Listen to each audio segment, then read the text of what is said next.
Assalamualaikum warahmatullahi wabarakatuh. Kita sekarang akan belajar sifat koligatif larutan ya.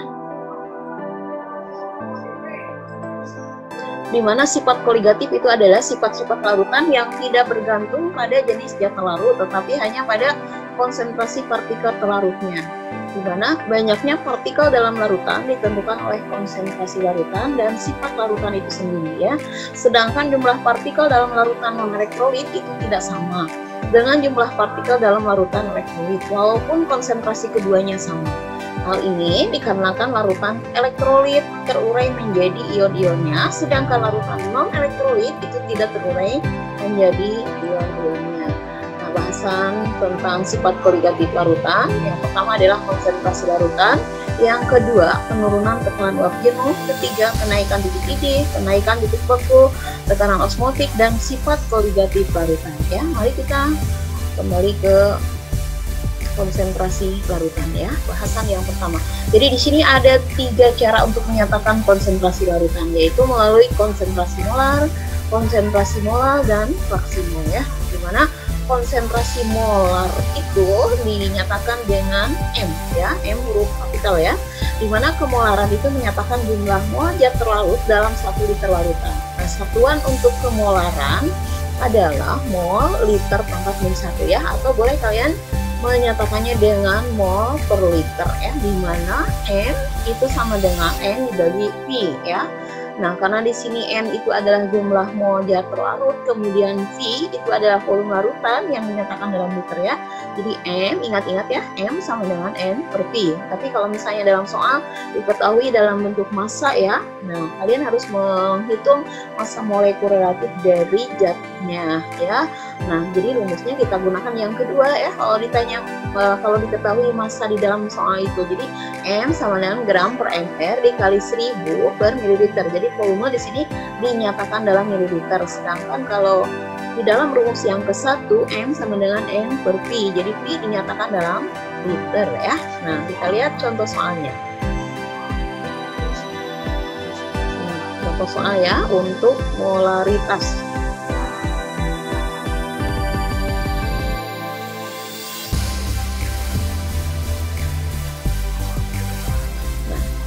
Jika dalam 500 ml larutan terdapat dalam 6 gram urea ya. Urea itu rumusnya CONH2 2 kali ya. MR-nya sudah dihitung yaitu 60, maka molaritas larutan adalah ya. Nah, di sini kalian disuruh dalam soal ini menghitung M, molaritas ya. Nah, karena di sini yang diketahui adalah massa ya. Massa dari urea yaitu 6 gram ya. Jadi gramnya 6. Kemudian MR-nya udah dihitung, tapi kalau belum ya kalian hitung dulu MR-nya. Nah, di sini udah dihitung MR-nya itu 60. Jadi 6 per 60 dikalikan 1000 ya, dari sini nih 1000. Kemudian volume dinyatakan dalam mililiter, yaitu volumenya adalah 500 ml ya. Jadi 1000 per 500. Kalian tinggal mengalihkan ya. 6 kali 1000 kan 6000. 60 kali 500 adalah 30.000. Nah, di sini nolnya ada 3 ya. Nolnya ada 3, yang bawah nolnya 3 dicoret ya. Jadi tinggal 6 per 30. 6 per 30 sama dengan 0,2 mol liter pangkat -1 ya. Atau kalian bisa menyatakannya dengan 0,2 mol per liter ya. Nah, kemudian yang kedua ya, contoh dari konsentrasi molar. Nah, kemolaran atau molaritas itu menyatakan jumlah mol atau N zat terlarut dalam 1 kg ya.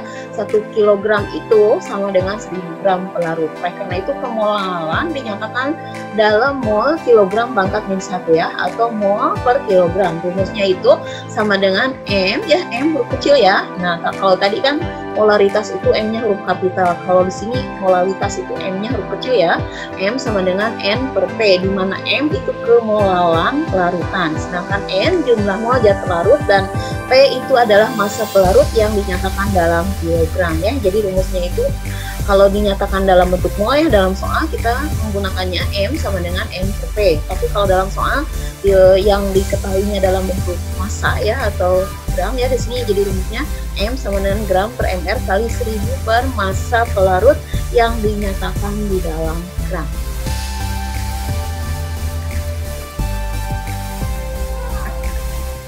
Baik, kita lihat contoh soal yang kedua ya, tentang kemolaran atau yang huruf kecil ya.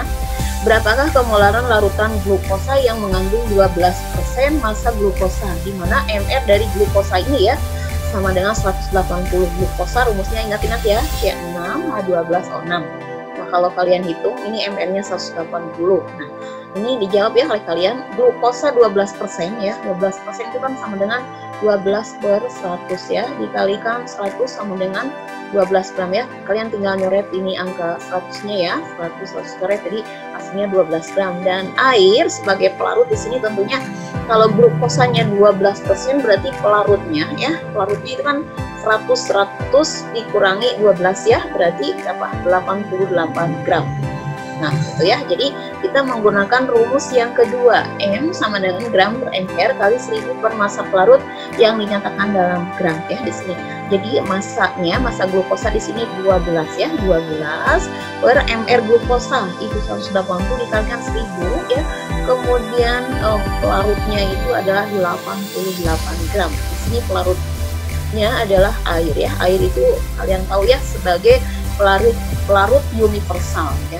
Nah itu, jadi tinggal kalikan saja ya, 12 kali 1000, 12.000 ini 180 kali 88, 15.840. Ini kalian hitung ya, hasilnya adalah 0,79 mol kilogram pangkat B1. Di sini penting ya, untuk mendapatkan massa pelarut air yang tidak diketahui, nah kita harus memasukkan 100 dikurangi gram larutan ya. Jadi kalau yang tadi gram larut glukosa itu kan 12 ya, 12. Nah, kemudian pelarut ya airnya itu adalah 100 dikurangi 12, berarti 88 gram ya. Gitu. Kemudian yang ketiga adalah fraksi mol ya, di mana fraksi mol atau X zat larut atau zat pelarut menyatakan perbandingan mol atau N zat larut atau N pelarut dengan N total larutan ya, di mana N total larutan itu adalah terlarut ditambah pelarut. Ingat-ingat ya, N total larutan itu adalah terlarut ditambah pelarut. Nah, kalau kalian mau menghitung X terlarut ya, berarti N terlarut dibagi N terlarut ditambah N pelarut ya. Kalau ditanya X pelarut ya, berarti N pelarut per N terlarut ditambah N pelarut. Jadi kalau misalnya kalian menjumlahkan hasil dari X terlarut ditambah X pelarut itu hasilnya harus sama dengan 1. Jadi kalau misalnya kalian pekerjaannya itu kalau dijumlahkan X pelarut dan X terlarut tidak sama dengan 1, berarti kerjaan ada yang salah ya. Kita lihat saja contoh soalnya tentang fraksi mol. Jadi hitung fraksi mol urea dalam larutan urea 20% ya. Nah, urea itu CONH2 2 kali ya. Nah, berarti itu nih MR-nya sama dengan 60. Nah, di sini urea di sini kan 20% ya. Nah, persen di sini adalah persen massa. Jadi 20/100 dikali 100 gram, hasilnya itu 20 gram ya. Ini tinggal mencoret saja ya angka 100, hasilnya 20 gram. Nah, air di sini sebagai pelarut ya, berarti kita ambil yang 100 ya. 100 dikurangi 20, hasilnya berapa? 80 gram. Nah, di sini jumlah mol urea ya. Urea berarti ya, sebagai zat terlarut ya. 20 dibagi 60 sama dengan 0,33 mol. Kemudian jumlah mol air ya. Air tadi kan gramnya 80. Nah, MR-nya MR air kan 18 ya, hanya ada 2 kali 1 sama dengan 2 ya. Nah, karena massa atom relatif dari hidrogen itu kan 1 ya, 2 kali 1 2. Kemudian massa atom relatif dari oksigen adalah 16 ya. Jadi 1 kali 16 ditambah 2 sama 18 ya. Kalau ini MR dari urea atau CONH2 2 kali ya, hasilnya adalah 4,44 mol ya. Kalian hitung. Nah, ditanya berapakah fraksi mol urea. Nah, kalau ditanya X urea berarti mol urea ya di sini. Mol urea kita ambil berapa? 0,33, kemudian mol dari air ya, kemudian ditambah mol urea sama dengan 4,44 ditambah 0,33 sama dengan 0,069 ya. Ini kalau ditanya X urea. Jadi kalau misalnya ditanya X air ya, tinggal kalian kurangi saja 1 dikurangi 0,069 ya, atau boleh masukkan rumusnya di sini X air sama dengan mol air per mol ini pelarut ditambah zat terlarut ya. Nah, sekian mungkin video pembelajaran kali ini ya. Mudah-mudahan bermanfaat ya. Nah, kalian silahkan coba soal-soal berikut ini ya. Ini soal nomor 1 ya. Nah, tadi kita sudah membahas tentang molaritas ya. Silahkan kalian coba yang ini. Kemudian soal yang kedua, ini dari bahasan molalitas ya. Kalian coba juga. Kemudian yang ketiga, bahasan kita kali ini adalah fraksi mol. Kalian coba juga ya. Sekian, sampai jumpa di video pembelajaran kimia berikutnya. Assalamualaikum warahmatullahi wabarakatuh.